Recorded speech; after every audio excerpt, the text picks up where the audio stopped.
So mahilig ka bang gumamit boss ng mga slider piece na low quality o yung mga nabibili natin napakamura mga boss? So hindi naman issue dyan yung replacement na slider piece mga boss, pero dapat quality pa rin yung ating mga gagamitin kasi napakalaking problema yung pwedeng maidulot neto boss dyan sa mga pyesa mo, lalo na dyan sa pinagkakabitan neto na pulley mga boss, especially dito sa ating Honda Click. So dito mga boss, makikita natin yung resulta mga boss ng paggamit ng maling slider piece mga boss sa ating panggilid, lalong-lalo na dito sa ating pulley mga boss. Makikita natin dito mga boss, oh. Yan, kinain na siya mga boss.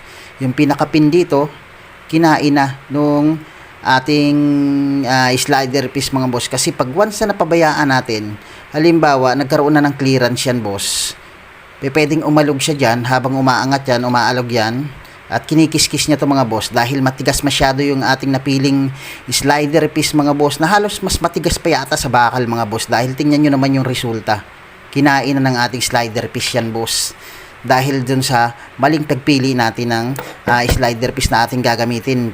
Maging dito mga boss, so makikita natin na napakalaki na ng kinain ng ating slider piece. So yan oh.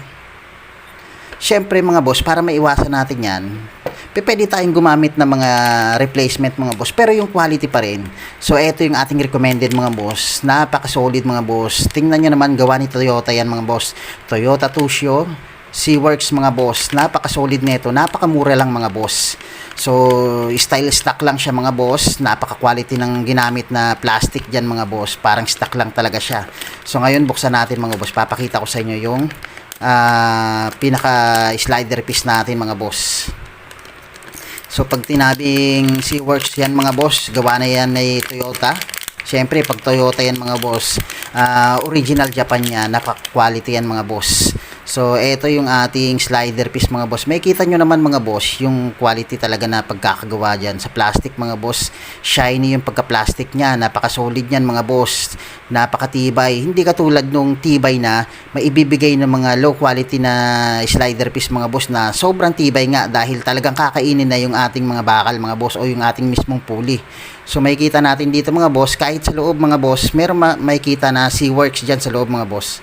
So yan, napaka-solid mga boss, di ba? Kasi kahit yung mismong plastic niya, nandiyan na yung tatak ng C-Works mga boss. So yan mga boss, para maiwasan natin yung ganitong klaseng resulta mga boss sa ating pulley, yung pagkakain niyan. Napakamahal na itong pyesa na to mga boss. Ito lang yung ating palitan mga boss. Pag nakita natin o naramdaman natin na masyado ng maluwag yung ating mga slider piece mga boss, palitan na natin, napakamura lang yan mga boss. Ito yung ating